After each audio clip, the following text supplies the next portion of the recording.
Jueves de la 29ª semana del tiempo ordinario. Lectura del Santo Evangelio según San Lucas. En aquel tiempo dijo Jesús a sus discípulos: He venido a prender fuego a la tierra, y cuánto deseo que ya esté ardiendo. Con un bautismo tengo que ser bautizado, y qué angustia sufro hasta que se cumpla. ¿Pensáis que he venido a traer paz a la tierra? No, sino división. Desde ahora estarán divididos 5 en una casa, 3 contra 2 y 2 contra 3. Estarán divididos el padre contra el hijo y el hijo contra el padre, la madre contra la hija contra la madre, la suegra contra su nuera y la nuera contra la suegra. Palabra del Señor. Jesús no vino a traer la paz. Bueno, ¿cómo es eso? No, en este sentido, porque por causa de la verdad, se separa los que siguen a la verdad de aquellos que la combaten, que la rechazan, que prefieren vivir en la mentira, aquellos que son asusados por el padre de la mentira, que es Satanás. Porque por causa de la luz se dividen las tinieblas de la luz, y no vienen a la luz los que están sumidos en las tinieblas, y prefieren la oscuridad para que sus obras malas no sean descubiertas. El Señor vino a dividir. No vino a traer la paz porque ante Jesucristo inmediatamente se dividen los que no quieren la unidad en el amor, los que rechazan la unidad en la verdad, la unidad en la verdadera belleza, esa belleza que es Jesucristo. Y por eso aquel místico, sufrido, escritor ruso que fue Dostoyevsky, decía que la belleza salvará al mundo. Por eso, pobres aquellos que prefieren la falsa paz, renegando del Señor, de la verdad, para no ser molestados. Para dar ejemplos no hay que irse lejos en el tiempo ni en el espacio, porque ocurre alrededor nuestro y ahora. ¿Cuántos, dándose cuenta de las burdas mentiras, de los engaños, de la falsedad de las palabras, de lo que se está urdiendo, callan, miran para otro lado? Prefieren fingir que todo es normal cuando no lo es. Pero piensan, si hablo, sé lo que me espera, así que mejor seguir así. Si total quienes deberían hablar callan, ¿para qué yo me voy a poner en esas situaciones? Voy a perder esto o aquello. Y Jesucristo es traicionado. Esta guerra de la que habla el Señor, la conocen muy bien quienes en su familia son rechazados, burlados, hasta gravemente injuriados por causa del Evangelio. Ante cualquier falta, y todos tenemos faltas, claro, les dicen: tú que te dices cristiano o católico, mira lo que haces. ¿De qué te sirve ir tanto a la iglesia? O sois unos egoístas porque no hacéis lo que todos hacen, o unos hipócritas o unos fanáticos. Ser coherente con la fe que profesamos tiene su precio amargo también, pero así se prueba la fe. Nuestra fe sí será probada como el oro es probado en el crisol. Y esto lo dice San Pedro en su primera carta. Y esto para poder aún dar más honor y gloria a Dios. Y junto a la fe, también las otras virtudes, la esperanza y el amor serán probados, ahora más que nunca, porque ahora es el tiempo de la mayor apostasía.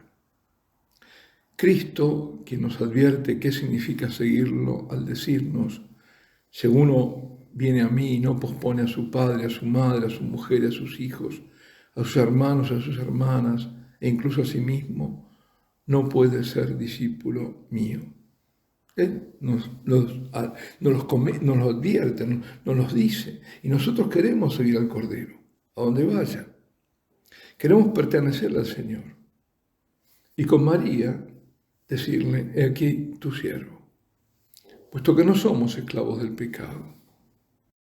A la esclavitud del pecado la dejamos atrás en el pasado, y ese pasado fue absorbido por la misericordia del Señor.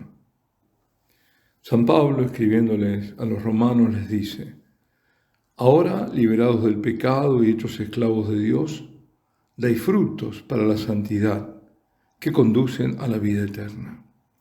Porque la paga del pecado es la muerte, mientras que el don de Dios es la vida eterna en Cristo Jesús, Señor nuestro. Esta es la primera lectura de hoy. Hay que decidirse a cada momento en este tiempo de gran apostasía. O somos de Cristo, o confesamos a Cristo en la verdad y en el amor, defendiendo la verdad de la fe, o estamos contra Él, a favor del mundo, y somos cómplices de la mentira y esclavos del demonio. He venido a prender fuego a la tierra, y cuánto deseo que ya esté ardiendo. ¿Qué fuego es este del que habla? Es el fuego del holocausto por el que la víctima es aniquilada. De este sacrificio no queda nada de la víctima, porque es la consumación total. Ese sacrificio absoluto que Jesús está por cumplir en Jerusalén. Ese sacrificio de su cuerpo, de su sangre, que volverá perimidos los sacrificios en el templo de Jerusalén. Cuando los hombres destruyan el templo del cuerpo de Cristo y Él lo reconstruya con la resurrección al tercer día, de ahí en más, Dios dejará su morada en el templo de Jerusalén y los sacrificios no tendrán ningún valor. Será el momento de la muerte del Señor que el velo del Santo de los Santos se rasgará de arriba abajo y ningún sacrificio será aceptado por Dios, sino solo el del Hijo y del que se asocia a Él. Para aquellos que se unan de corazón al sacrificio del Señor, es el comienzo de la alianza con el Padre, por medio de la sangre del Hijo, del Cordero inmolado en la cruz. Sacrificio único que se renovará en cada fracción del pan, en cada Eucaristía. En tanto, pasarán menos de 40 años para que el templo de Jerusalén quede arrasado, y entre las ruinas emerja como recuerdo solo una parte de un muro para lamentarse.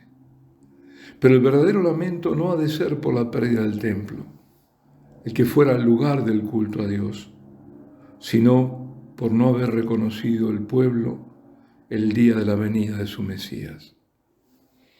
Ese es el fuego que el Señor anhela, que esté ya ardiendo, porque por su sacrificio total arderá el mundo del amor de Dios. Es el fuego del amor que hace que en Él muera el pecado para renacer a la gracia. Y el pecado, nuestro pecado, el mal que hacemos muere cuando aceptamos su fuego devorador, su sacrificio por el que nos viene el perdón. Cuando hacemos que ese fuego nos queme como para serles fiel a Él y encendernos de su amor. El sacrificio de Cristo es el fuego del perdón que salva al hombre, de la verdad que lo ilumina y lo rescata de la mentira que lleva a la muerte. Porque la mentira no es simplemente algo contrario a lo que se sabe o se piensa o se siente, como lo puedo definir el diccionario. No, la mentira es algo mucho más serio. La mentira es esta de la que hablamos, es la mancha del alma. Es el rechazo de Dios, de su verdad, de la única verdad. La mentira es el rechazo a la vida, porque rechazando la verdad del Evangelio, la verdad del Salvador y de su amor, entonces mentira es, por ejemplo, el asesinato encubierto como, mientras no nazca es parte de mi cuerpo, y con mi cuerpo hago lo que quiero. Mentira edulcorada con veneno es llamar a la eliminación de un hijo, interrupción voluntaria del embarazo. Mentira de muerte aún no es un ser humano. O aquello de, ahora te liberas, es solo un momento y luego te olvidarás. Todas esas son mentiras de muerte. El salario del pecado es la muerte. Sí, la mentira mancha el alma, la hace impura y debe ser purificada con el fuego. El otro fuego, aunque al final es el mismo, el fuego del crisol, el que separa el metal noble de la escoria.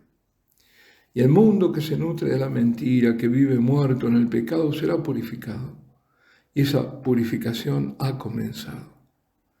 El profeta Daniel vio las últimas realidades, las de los últimos tiempos, el tiempo de la gran tribulación. Y después, cuando Miguel se levante, cuando Dios diga basta, Daniel preguntó cuándo ocurrirían todos esos acontecimientos y le fue dicho, vete Daniel, las palabras están guardadas y selladas hasta el momento final. Muchos serán limpiados, blanqueados y purificados. Los malvados seguirán en su maldad, sin que ninguno de los malvados entienda. Los maestros comprenderán, es decir, los sabios, los sabios de la sabiduría de Dios, desde que supriman el sacrificio cotidiano, la Eucaristía, y colocan la abominación de la desolación, pasarán 1290 días. Dichoso el que aguarde hasta que pasen 1335 días. Tú vete hasta el final y descansa. Te alzarás a recibir tu destino al final de los días, es decir, la resurrección de los muertos. Todo esto ocurrirá antes que el Señor vuelva. El Catecismo lo afirma en el número 675 cuando dice, antes del advenimiento de Cristo, la Iglesia deberá pasar por una prueba final que sacudirá la fe de numerosos creyentes. La persecución que acompaña su peregrinación sobre la tierra develará el misterio de iniquidad bajo la forma de una impostura religiosa que proporcionará a los hombres una solución aparente a sus problemas mediante el precio de la apostasía de la verdad, la mentira de muerte. La impostura religiosa suprema, sigue diciendo, es la del anticristo, es decir, la de un pseudo-mesianismo en el que el hombre se glorifica a sí mismo colocándose en lugar de Dios y de su Mesías, venido en la carne. Bueno, queridos amigos, a no temer, a no temer. Estamos con Dios. ¿Quién contra nosotros? El Señor que vino a traer la división. Es el Señor que nos da la paz. Y esa paz es un sello en el corazón, que nadie lo quita. Solo nosotros si nos separamos de Él. Pues si estamos con Dios, si nos hemos consagrado a nuestra Madre para ser aún más de Cristo, si cumplimos con la ley de amor, nada debemos temer. Que la paz del Señor esté con cada uno de vosotros. Y la bendición de Dios Todopoderoso, Padre, Hijo y Espíritu Santo, descienda sobre vosotros y permanezca para siempre.